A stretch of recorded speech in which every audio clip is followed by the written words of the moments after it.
हो, ठाणे जिल्ह्यामध्ये रेवकाळीचा प्रकार पुढे आलेला आहे. आज 31 डिसेंबर आहे. संपूर्ण राज्यात कायदा सुव्यवस्था चोख असल्याचं प्रशासनाकडून सांगितलं जात आहे.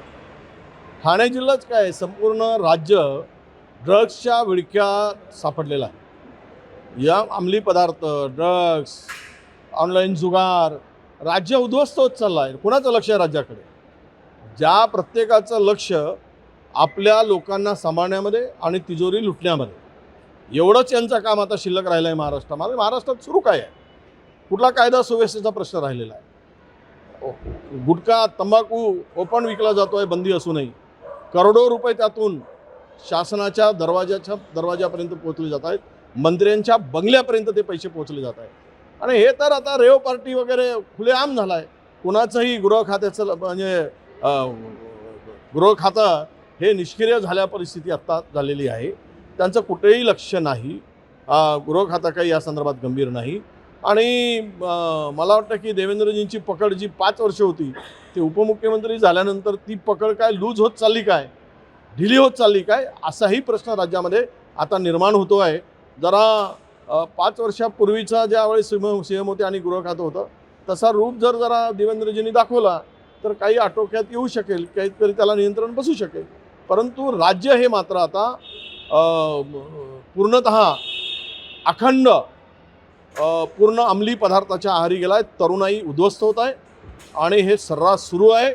आता मुख्यमंत्र्यांचा जिल्हा ठाणे जिल्हा यामध्ये तर सर्वाधिक आहे, कारण कुणाचाही कंट्रोल राहिलेला नाही। हो, प्रत्येक सिंधुदुर्गचा प्रकल्प गुजरातमध्ये गेलेला आहे। सातत्याने जे प्रकल्प जाण्याचं प्रमाण आहे ते सुरूच आहे। आता महाराष्ट्रातील राज्यकर्त्यांना चुल्लूभर पाणी में डूब मरना अशी जी म्हणा ना, चुल्लूभर पाणी में डूब मरो, संपूर्ण राज्य हे आता उद्योग विरहित राज्य होईल एक दिवस। असे मोठे प्रकल्प चालले, पाणबुडी प्रकल्प चालला, पर्यटन चाललंय। चाललं काय? फक्त देश म्हणजे गुजरात काय? महाराष्ट्र एकेकाळी अग्रस्थानी होता उद्योगाच्या संदर्भात। इन्व्हेस्टमेंट करणारे उद्योगपती, इन्व्हेस्टर महाराष्ट्रातला पहिली प्रायोरिटी देत होते, प्रथम चॉईस होता।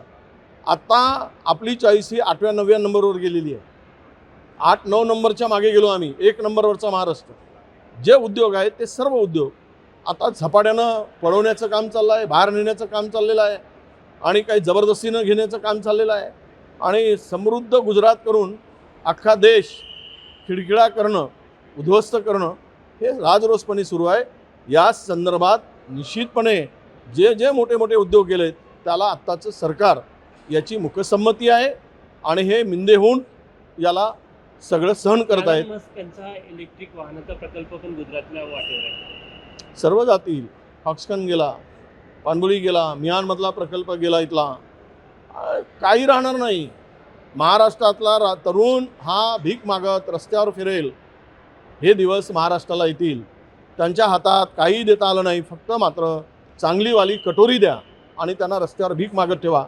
ही परिस्थिती राज्यात आणण्याचं काम सुरू झालेलं आहे। राम मंदिर लोकार्पणाचा इव्हेंट